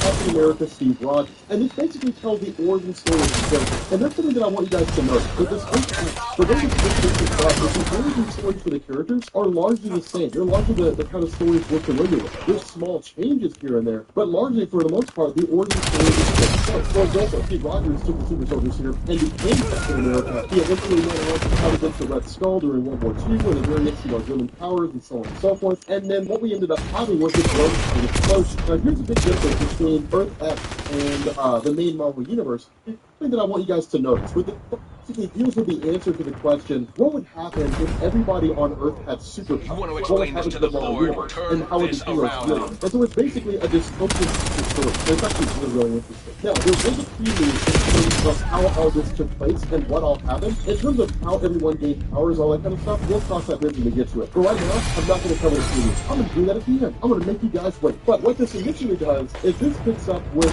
Captain America Steve Rogers. And this basically tells the origin story of this character. And that's something that I want you guys to notice. With this Earth X, the way this initially picks up is the origin stories for the characters are largely the same. They're largely the kind of stories we're familiar with. There's small changes here and there, but largely, for the most part, the origin stories are still the same. For example, Steve Rogers took the super soldier serum and became Captain America. He eventually went on to fight against the Red Skull during World War II, and the various, German powers and so on and so forth. And then what we ended up having was the drone plane explosion. Hostile Now, here's the big RCXD difference incoming. between Earth X and the main Marvel Universe when it comes to the drone plane explosion. The way this originally happened, this was done by Baron Zemo, but there's nothing to indicate that Baron Zemo is actually here. We're kind of left to believe he is, but it's really one of those things where it's traced back to the Red Skull. And so because of that, we can largely kind of assume the Red Skull was behind the whole thing, which he kind of was when it came to the original drone plane crash. The difference here is that in the original crash, Captain America fell down into the ocean. He was basically, frozen in ice for however many years, and then Bucky Barnes survived the explosion and was captured by the Russians and turned into the Winter Soldier. In this story, the indication is that didn't happen. Bucky Barnes died. He's gone. No longer part of the equation. But following this, what ended up happening is Enemy we basically RCXD had Captain detected. America who came back, the Red Skull, of course, who rose to prominence once again. We had the story where the Red Skull gained a cosmic cube. The difference is what's not necessarily covered directly in this. Instead, it's actually covered in the backup pages. It's kind of like an exchange between two characters who are chronicling this whole thing. What we ended up finding out is that Captain America, somewhere along the line, killed the Red Skull. And so the Red Skull's basically dead, or at least that's the indication. And so what it does is kind of jump to the modern day. Now this story is kind of being given to us by two individuals, and I'll reveal who those are once we get to the end of this whole thing. But what we end up doing here is picking up with like the return of the Inhumans. Security personnel report to left Earth supervisors for for reasons that we'll evaluation. find out later on in this story. But the Inhumans showing back up really comes by way of the royal marriage between Luna and the Prince. Now, Luna is the daughter of Crystal and who is basically, frozen ice for us, done by Baron Zemo. But there's nothing to indicate that Baron Zemo is actually here. We're kind of left to believe he is, but it's really one of those things where it's traced back to the Red Skull. And so because of that, we can largely just kind of assume the Red Skull was behind the whole thing, which he kind of was when it came to the original drone plane crash. The difference here is that in the original crash, Captain America fell down into the ocean. He was basically, frozen in ice for however.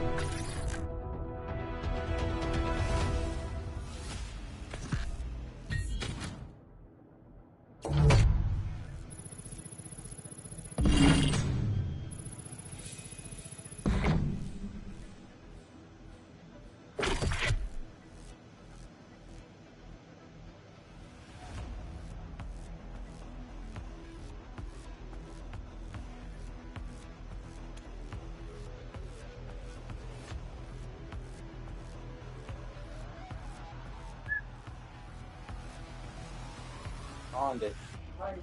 Viene con más. 74327. Estar a las 10 de Salvador.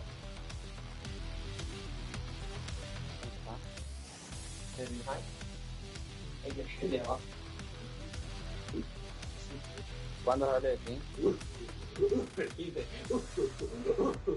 ¿Ya viste la fecha? Mi mano castigado. De arriba. Vamos a hacer ejercicio. 1, 2, 3.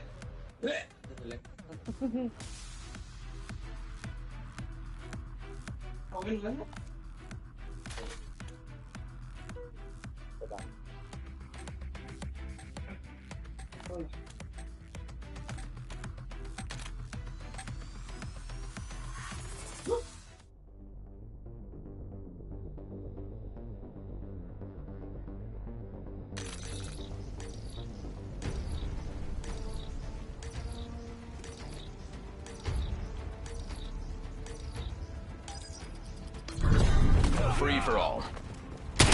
Show some initiative. Miss Kagan will take notice.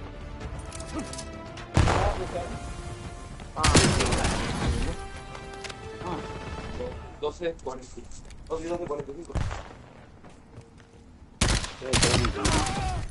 Sí, no es fácil. No le vas a invitar a jugar.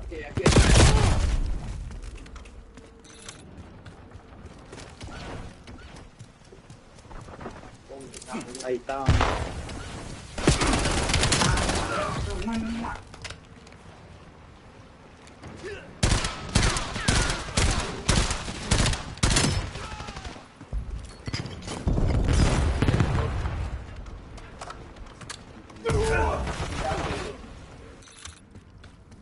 Sí, pero quiero ver.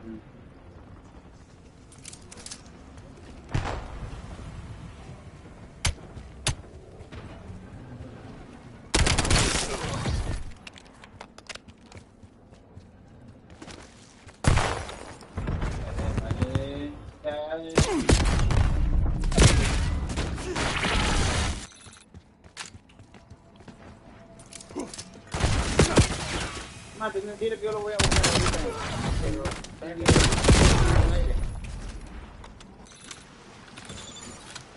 ¿Pero este está bueno o no? Sí. Pero la maleta que yo no sé cuántas tiene.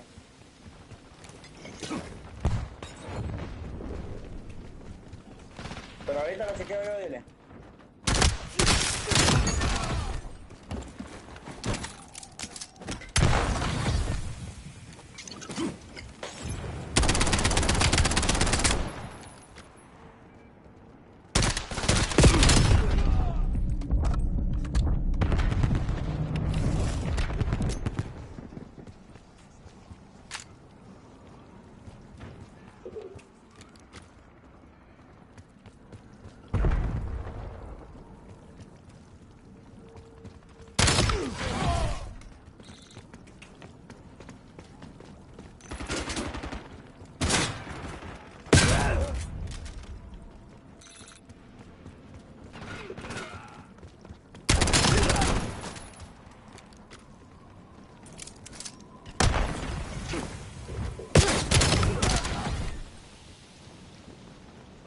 Hostiles removed your assault package.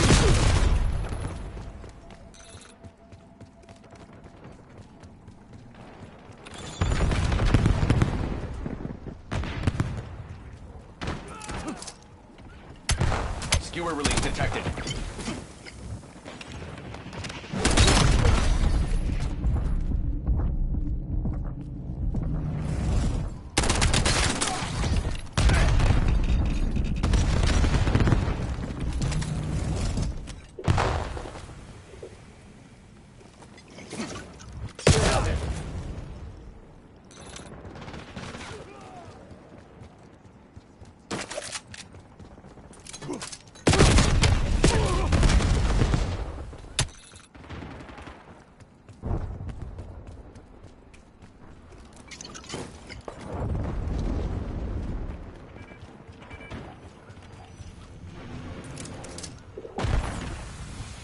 Enemy UAV detected.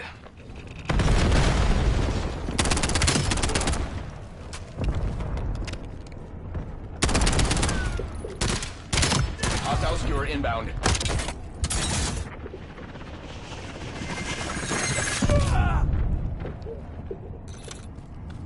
Skewer release detected.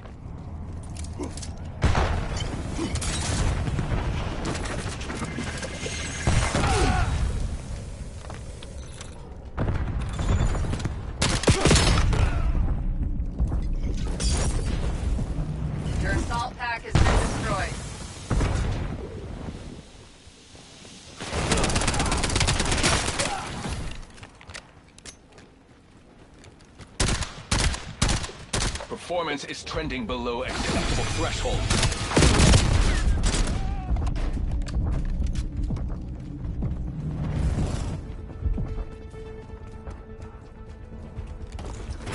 Hostile UAV established above. Hostile skewer inbound.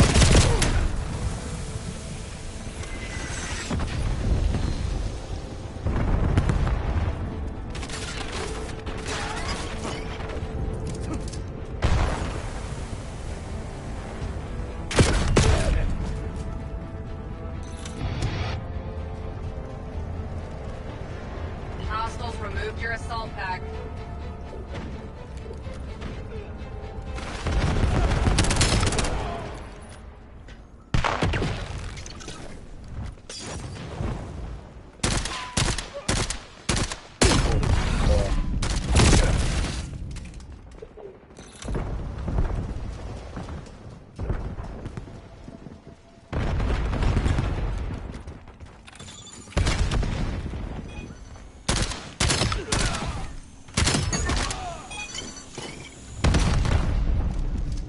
Skewer release detected.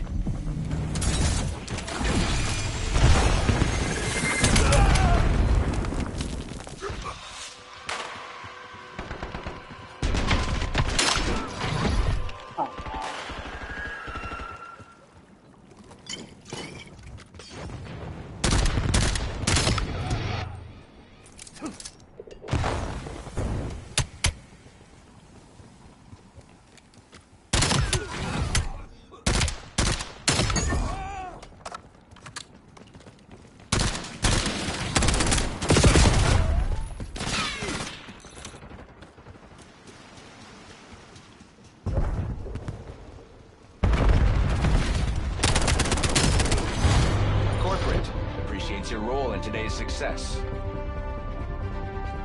Drop in dubs. Who's next?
Let them out first.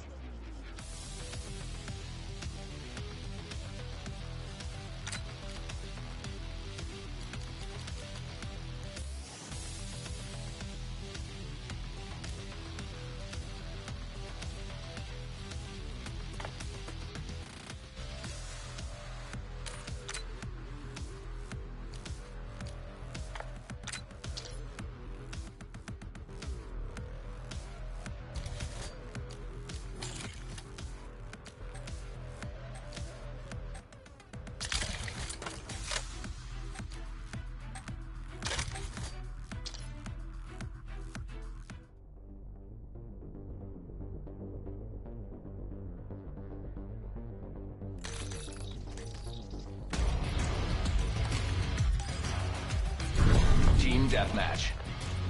Success guarantees continued access to premium benefits.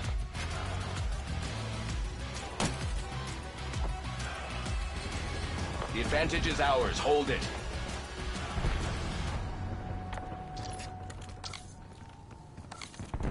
We have lost the lead.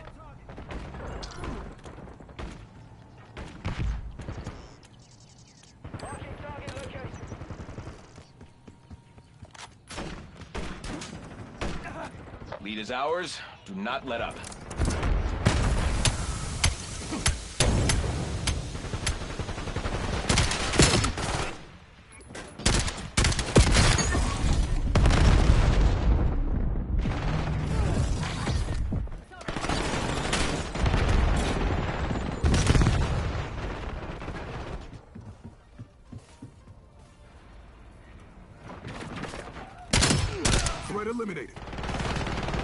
Incoming frag.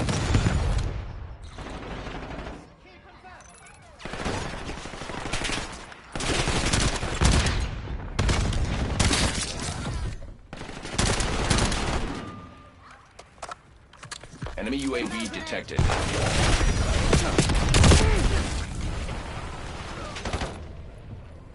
Sending frag.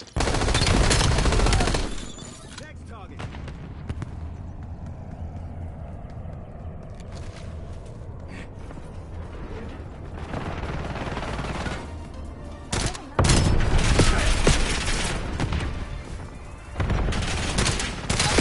Tango taken out.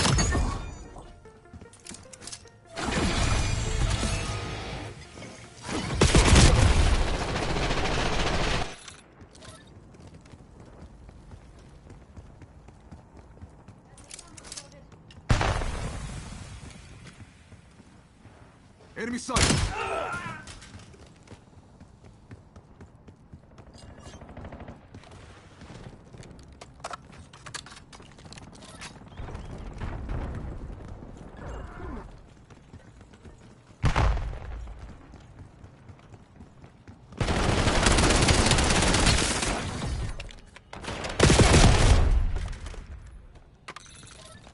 Hostile UAV established above. I need eyes overhead. Enemy mover.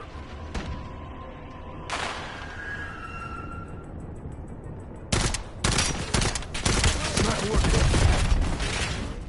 What? I don't understand.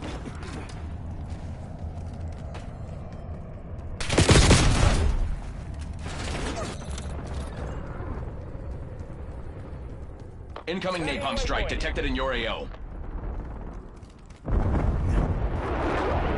Marking target location.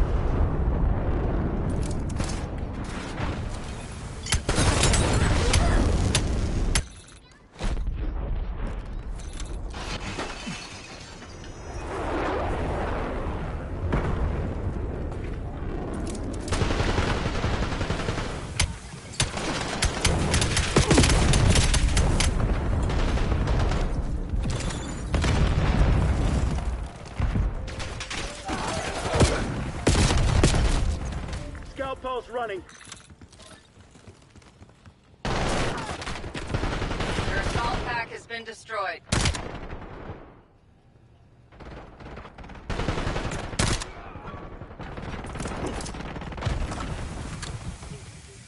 Enemy UAV detected. Driving RTXD. Molotov out.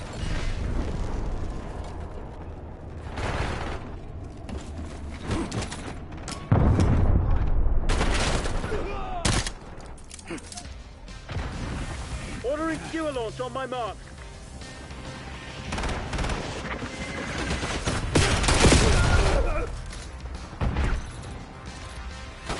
Hostile UAV established above. Toss a stun grenade.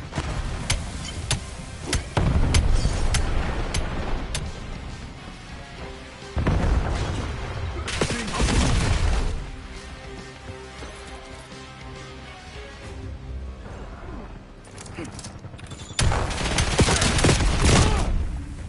Marking target location. Hostiles removed your assault pack.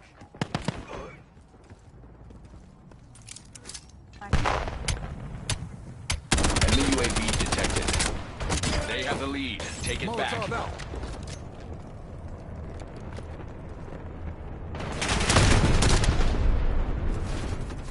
Scout pulse activated. Black Ops took the lead. Do not let them keep it.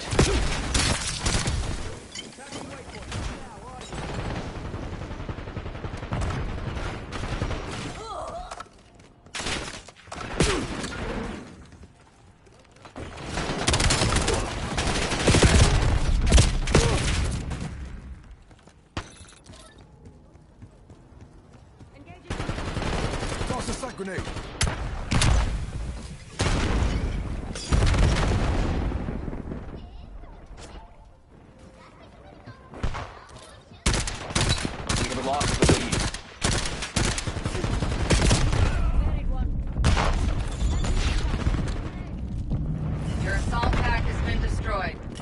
We've claimed the lead. Widen the gap.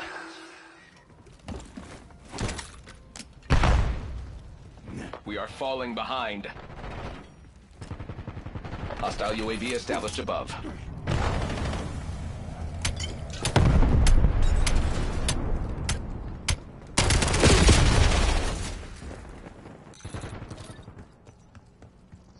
Net call. Napalm strike inbound.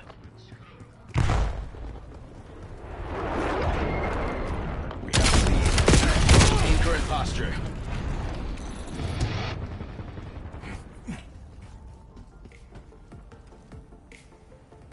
Toss a sight grenade.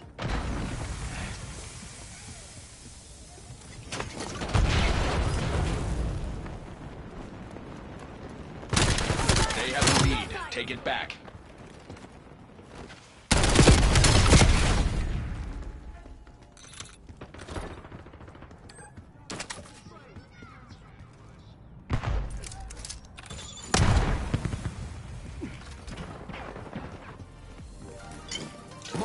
Falling behind.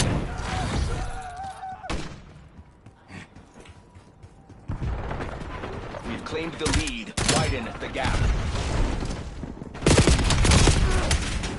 Black Ops took the lead. Do not let them keep it.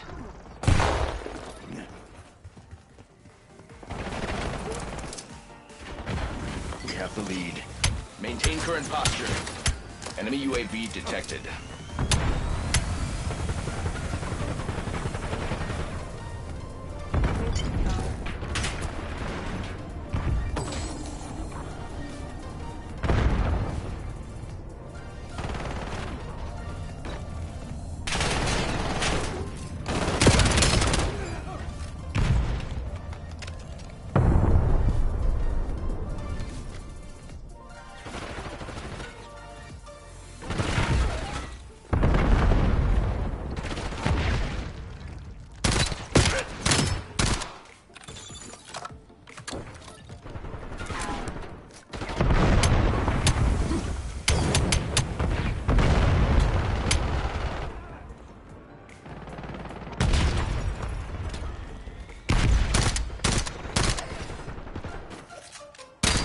We have the enemy exactly where we want them.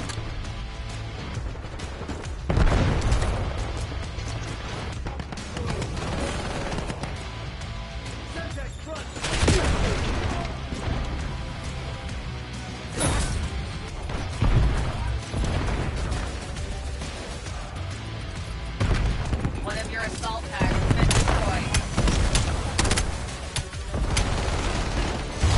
Mission metrics exceeded projection. Impressive work. Told you. Work hard. Get results.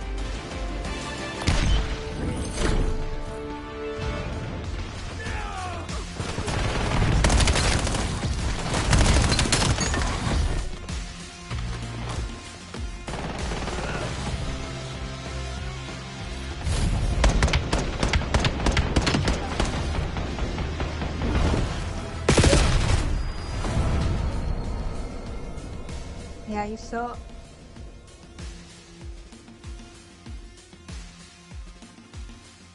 You say we suck?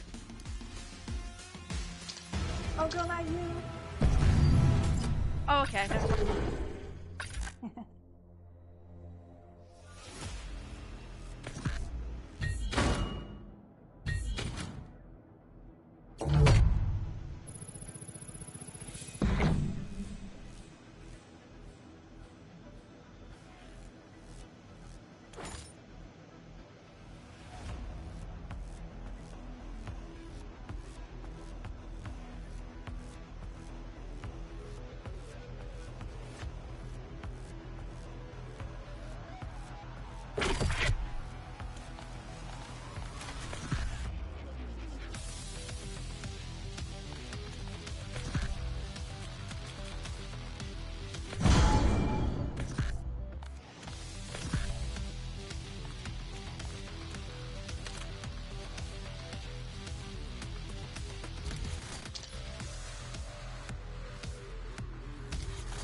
deathmatch.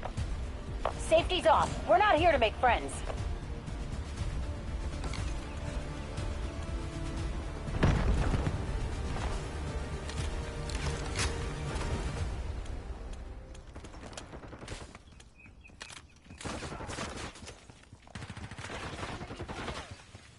Who chose this garbage, man?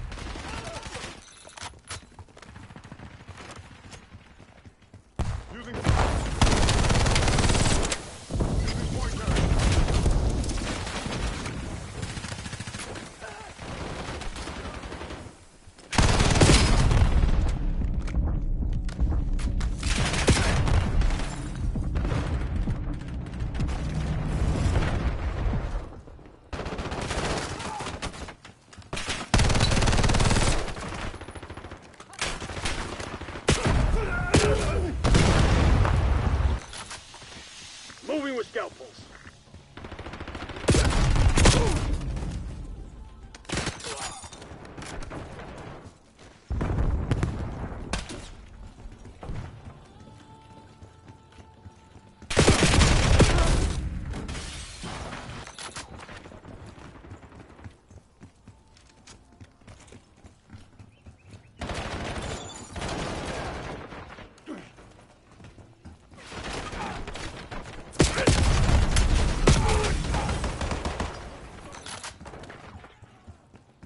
Waypoint set.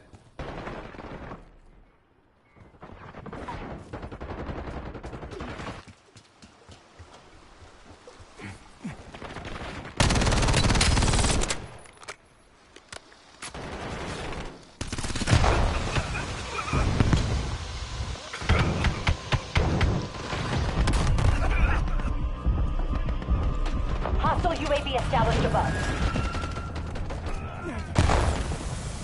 Hostile counter UAV above. Triggering scout pulse. Authorizing skewer flight.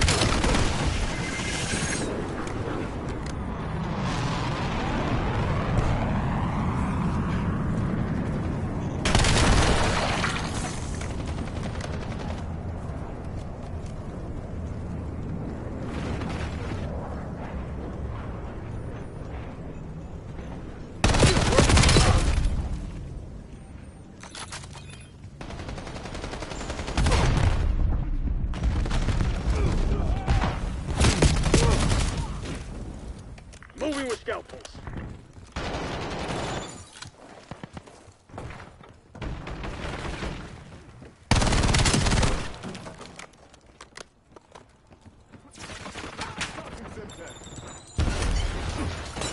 Enemy UAV detected. Hostile active camo.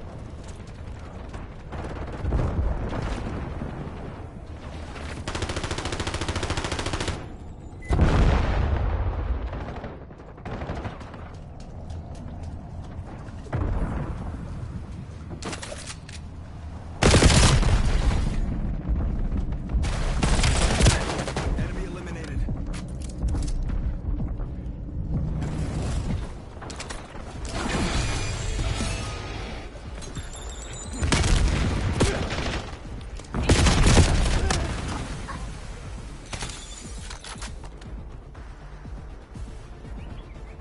TACOM, Donovan requesting CUAV.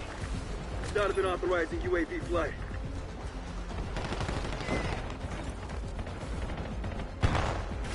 Enemies eliminate one of your assault packs.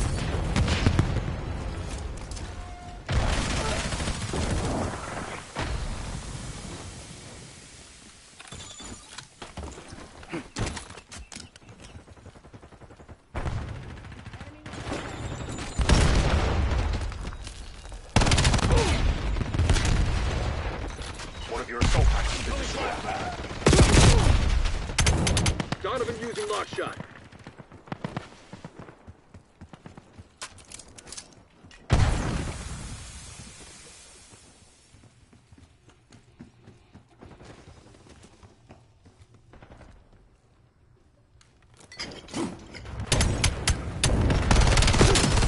Skewer incoming.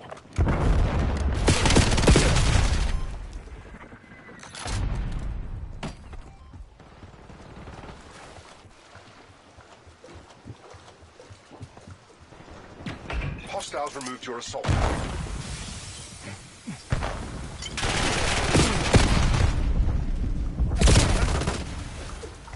Donovan using lock shot.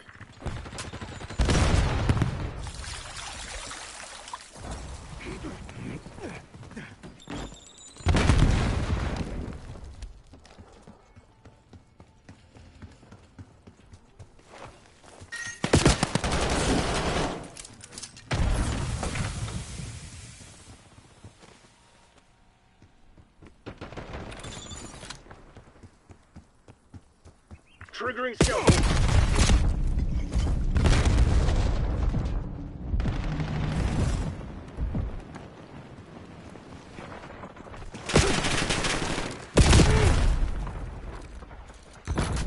Hostile UAV established above.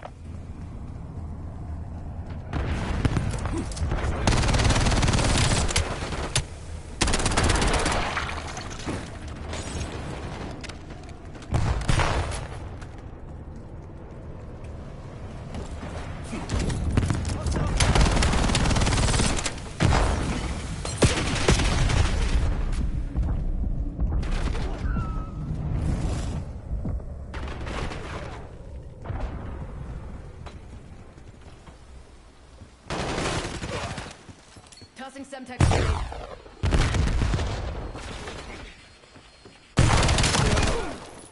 Enemy UAV detected.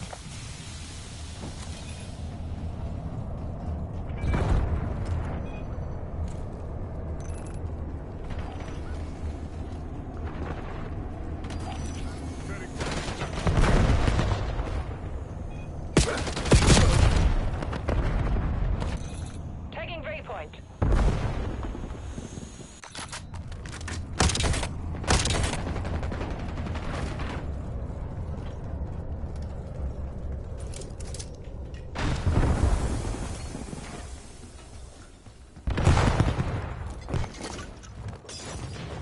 Hostile UAV established above. We're down, but not out, Black Ops. Time to get clever.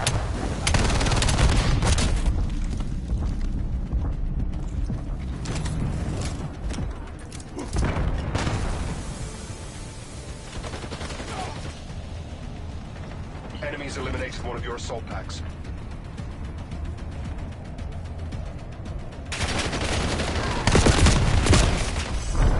You know the sit. Scrub and burn.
Team deathmatch. You know what we're up against. Keep it tight or we're all screwed.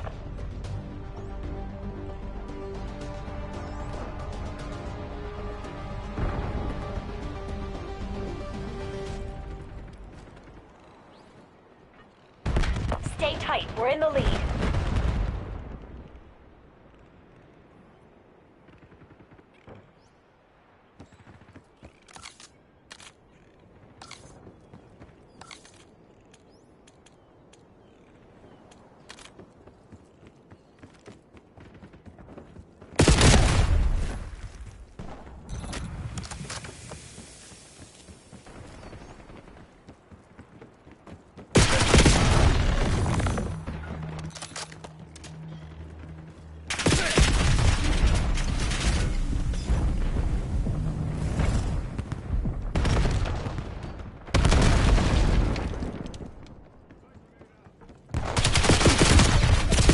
Damn it, lost the lead.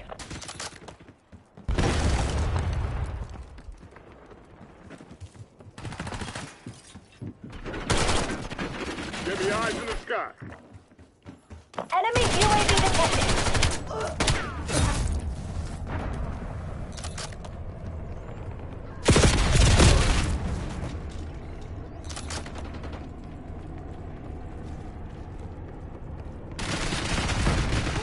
Enemy CUAV established overhead. Hostiles released a skewer.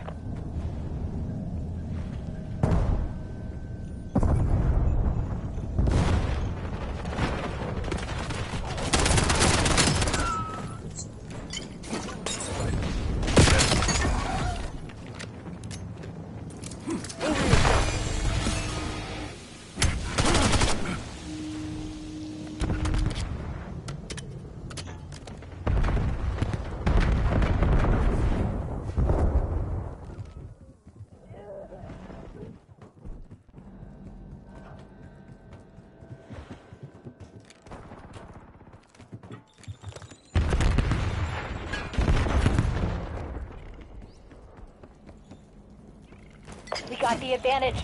Now we have to keep it.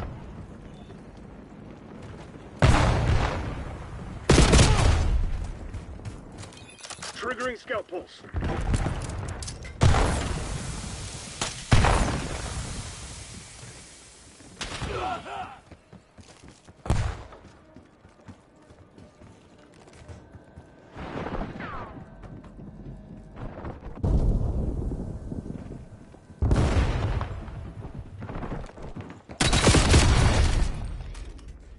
Enemies took the lead. Make them regret it.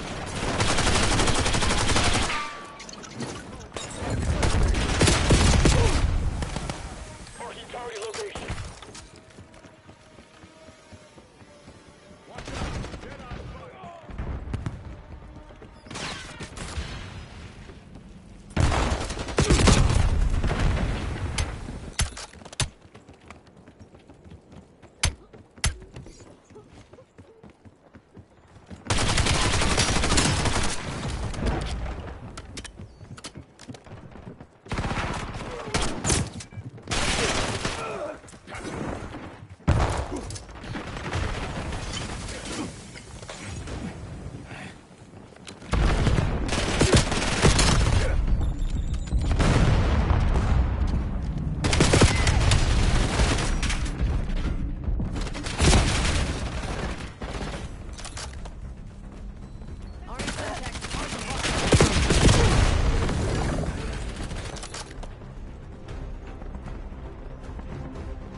Hostile UAV established above. Hostile counter UAV above.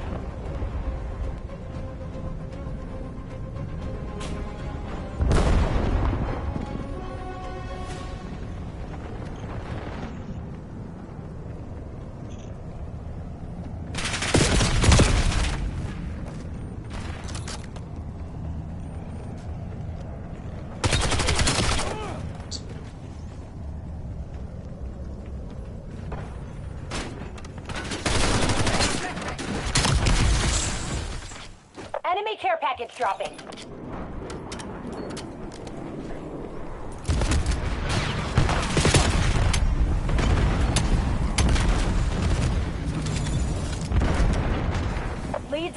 Stay on task.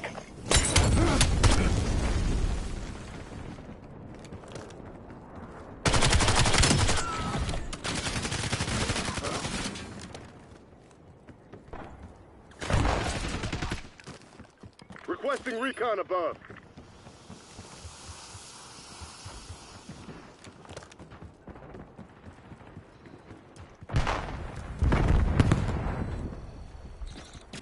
Requesting CUAV above.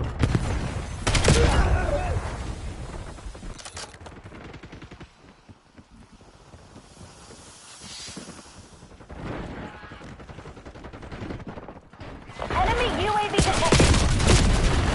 Moving with scout pulse. Confirming kill. Donovan authorizing UAV flight.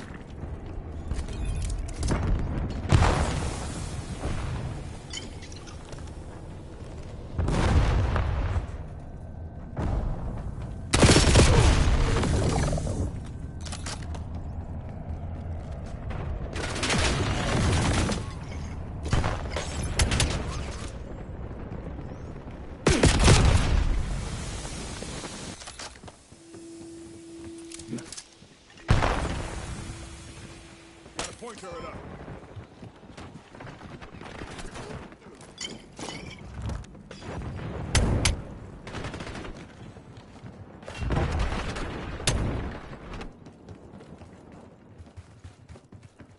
Catch off. Get to the UAV. Check your damn point. Skewer incoming.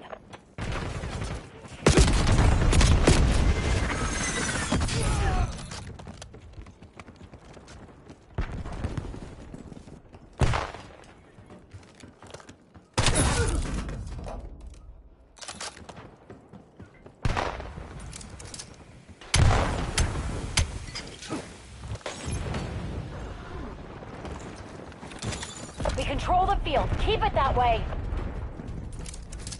Donovan authorizing UAV flight. Point turret active.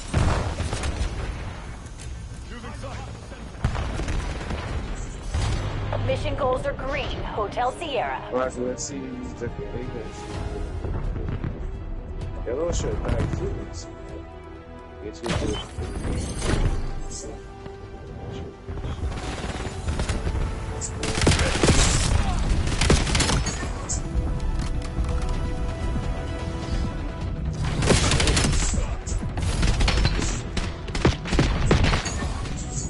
super top. Yes.